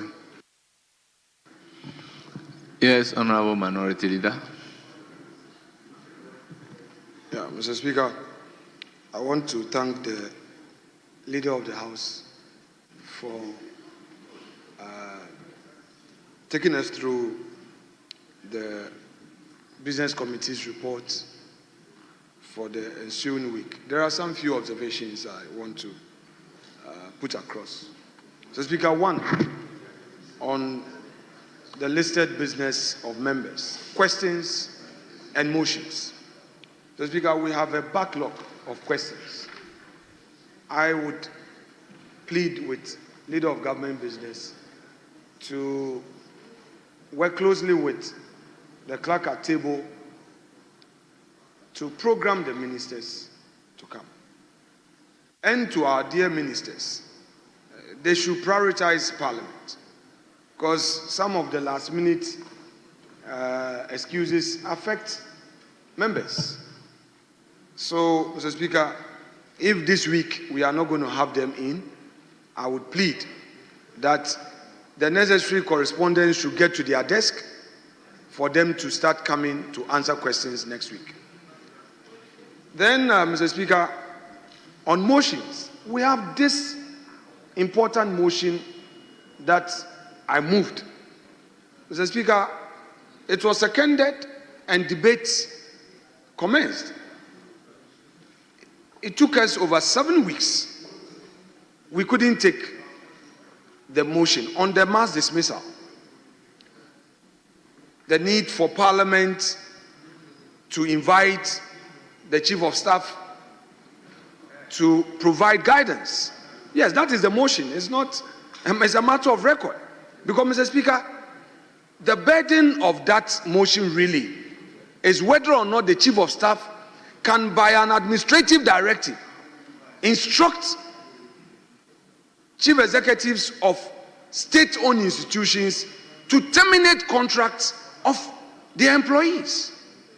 They are not part of the mainstream public service.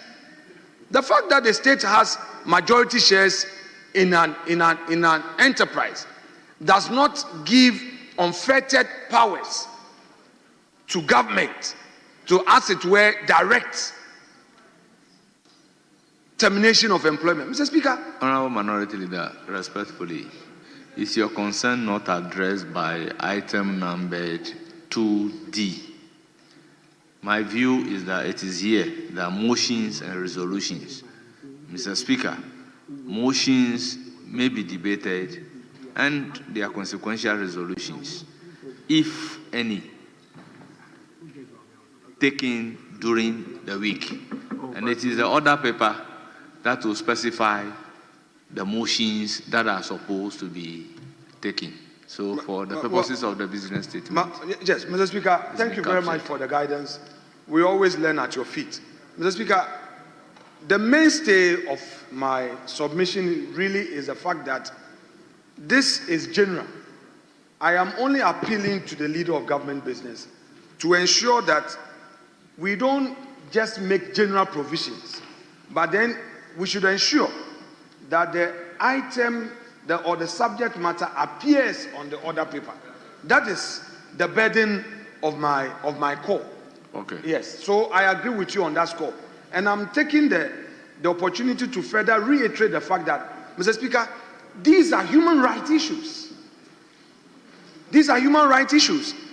Many Ghanaian youths who were employed 2 years, 3 years, the petitions are all before us. And because of that omnibus directive, Maritime Authority, Ghana Road Fund, GRA, Ghana Gas, Mr. Speaker, all these employees were sacked. The only place guaranteed by the Constitution for their views, their concerns to be heard is the People's Chamber, Parliament. Yes, the court is there. But where the people's representative would have to speak for them. Leader, under the rules, it appears you are arguing your Very well, motion. Mr. Speaker, I will rest my case.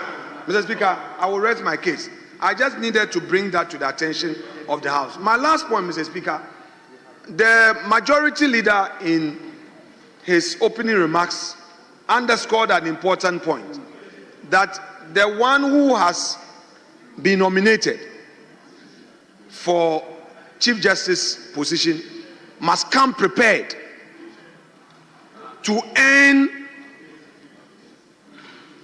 the approval of the House. No, because it's a program. He says it should come prepared. I am not speaking in respect of that matter specifically, but to all nominees who will be appearing before us should take a cue from the majority leader. If you come unprepared, you don't have your judgment, we have questions about your involvement in your boss's sacking, we have concerns about how you have behaved and all, you answer. You have to prepare. And I agree with the call by the majority leader that the person must come prepared. That is his call. So I'm just drawing his attention that it's not enough, but they should know, because we are not going to sit idly by. Already there are constitutional issues, whether or not Tokonu being in court, another person can be nominated. It's a matter of constitutional concern, but Mr. Speaker, this is not the time for it. This is not the time for it. This is not the time for it. Honorable the time will come Leader, for a full debate on this. it is now for you to comment on the business statement. Very well. Yes. Mr. Speaker, I rest my case. I was just drawing Thank you his very attention. much. Yes, Chairman of the Business Committee.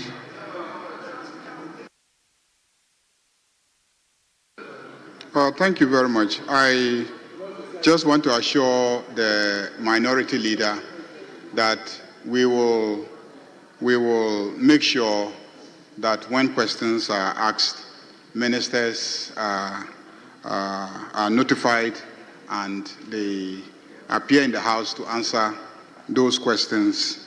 And on the issues of the pending motions and the issue of the dismissals of some employees of some state institutions or state-owned agencies, I also want to draw the attention of the minority leader to a recent video clip of his at a campaign rally where he was boasting of how, whilst in office as an MPP government, they used their office to improperly recruit people into all sorts of agencies.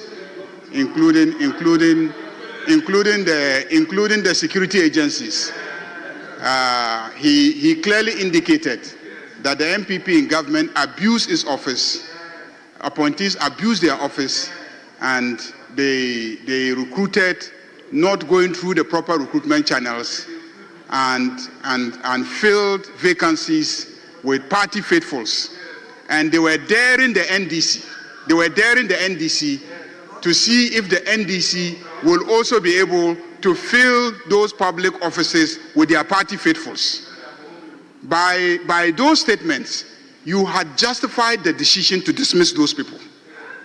You had authenticated the claim that whilst in office, you improperly, unconstitutionally, illegally, and inconsistent with constitutional requirements, recruited people and placed them in office when you shouldn't have done so.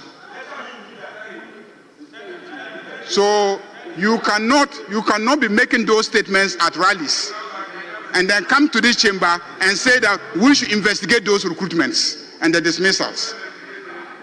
If you want us to carry out an inquiry, we will be inquiring and investigating your statement, because you are actually admitting crimes. You were publicly admitting the commission of crimes in relation to recruitment, especially to security agencies. And you come to this chamber and say we should investigate the removal of some people from offices. It won't happen here. It will never happen. Mr. Speaker, it won't happen, because you have actually justified the decisions. You have justified the decisions. What you said at the rally is a very serious matter, coming from the opposition leader.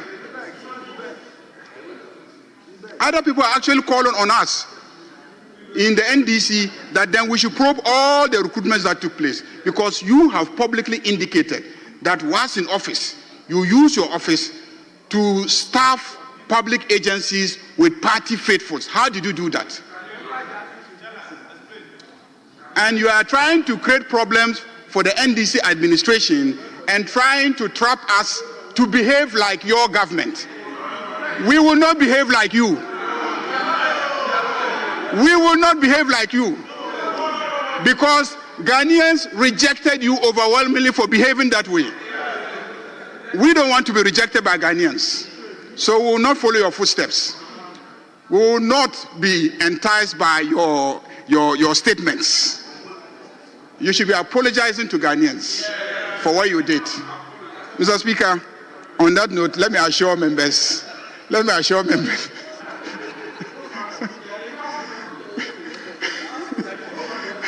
Mr. Speaker, on the issue of the vetting, yes, I stated that, and I meant it. This side of the House, even though we have an overwhelming majority and we can approve anybody nominated by the President who is at the presidency on our ticket, we are serving notice that we are committed to doing a diligent job.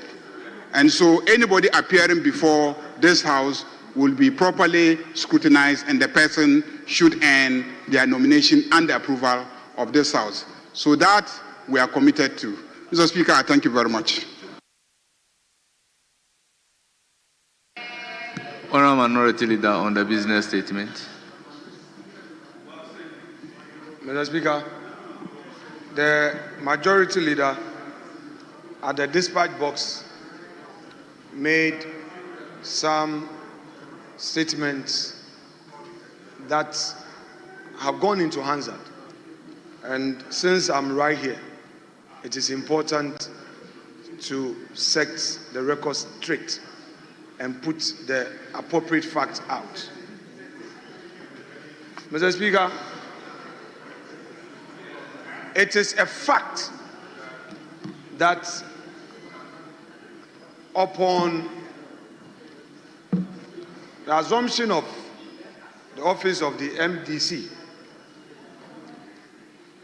I did say that the many youths who supported them should expect to be employed. It's a fact, I said so. I also said, no, I've not spoken on these things 2 weeks ago. I spoke in January. And I said that during MPP's time, the youth of our country were employed. I would want the majority leader to bring their speech. What the people expect from you is give them jobs. You, the majority, you promise them 1 job, 3 shifts. So if you come here and say that, oh, I was talking about matters that involve criminality, I think perhaps you didn't pay attention to the tape. Unless you did, but you want to spin it. Which on this occasion, I believe you meant to spin. And you were spinning. Mr. Speaker, the issue of mass dismissal is of grave concern to all of us. So, Majority Leader, please deal with it. But if you now say that I said some people were employed under NDC, even if they were MPP, are they not Ghanaians? And if you are going to investigate people who have been recruited in a particular era, and you want to do it, go and investigate and sack all of them. If that is what you want to do, go and do it. Nobody stops you. If you want to sack them, sack them. We don't have a problem. Sack them. I have not made the statement in the context that you described for Hansard. And you know that. You are a lawyer. And you know that. You were being a spin doctor on that. What you should be concerned about is the many youth from your various constituencies, 188 plus. Your people are asking, where are the jobs? Where are the jobs? Where are the jobs? Your people want you to get them jobs. The MPs in this chamber, you have pressure on you, all of you, the majority side. They bring their CVs. They bring their CVs to you. Especially the MPs without portfolios. Minority Leader. There's so much pressure on you. So, Mr. Speaker, I think we should focus on the issue rather than trivializing. I rest my case. Thank you. Yes, Chief Whip. Speaker, the matter before us is a subject of Order 71, Mr. Speaker. And the protocol is that, please, Mr. Speaker, under Order 71, the protocol is that when the business statement is presented and members raise matters arising out of the business statement, the chairman of the business committee responds. But, Mr. Speaker, what the minority leader is doing is neither a question nor a supplementary question to the answers my leader has provided. You are just going to town. So, Mr. Speaker, I seek your guidance in this matter. So, if you want to ask the question, then my leader will respond. So, ask your questions. Frame your questions. Honourable members, I think I need not give any guidance in this matter. We are all clear as to what we should do when a business statement are presented. But sometimes some members will go overboard. Honourable members, subject to further deliberations on the time of commencement of sitting, hoping that leadership would engage, the business statement is hereby adopted.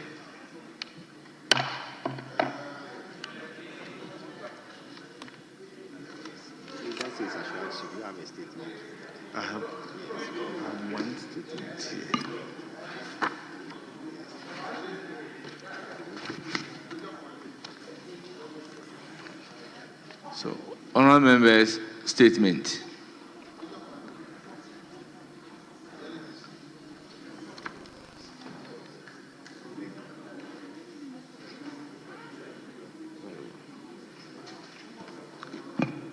Honourable members, I understand the statement has not been uploaded, so maybe we'll take it tomorrow. Yes, Majority Leader, any indication? Yeah, Mr. Speaker, if we could just, are they ready?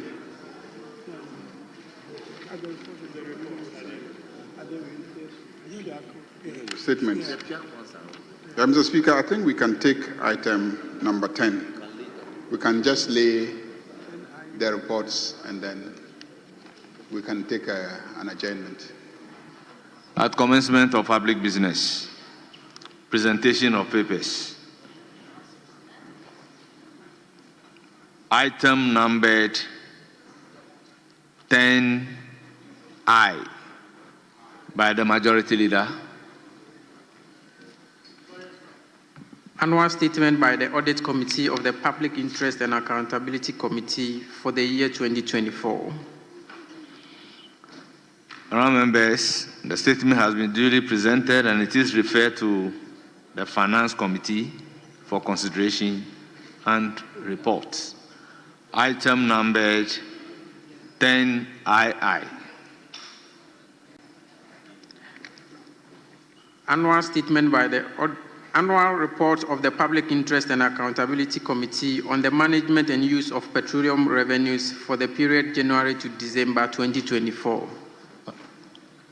Honourable members, report duly presented and it is referred to the Finance Committee for consideration and reports. Item numbered 10II. Report of the National Population Council Secretariat on the 58th session of the Commission on Population and Development held in April 2025 in New York. Honourable members, the report has been duly presented and it is referred to the Committee on Economy and Development for consideration and reports. Yes, Majority Leader. Mr. Speaker, I move for an adjournment. Yes, Honourable Habib. Mr. Speaker, I second the motion, except that I want to draw the Majority Leader attention that when he was delivering his speech, he said their majority is overwhelming. But you are less than 30 in the chamber. Empty seats, too many empty seats. And today, no government business. Your members are not in the chamber. Chief Whip, you have 189. The trust the Ghanaian people gave to you is not to give us empty chamber. So please, Mr. Speaker, so I second the motion, but they are not prepared for today's business, so we can adjourn.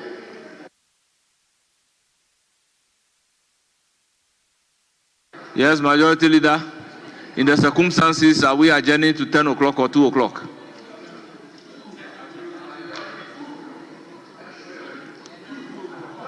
You see, the business statement is adopted subject to further deliberation.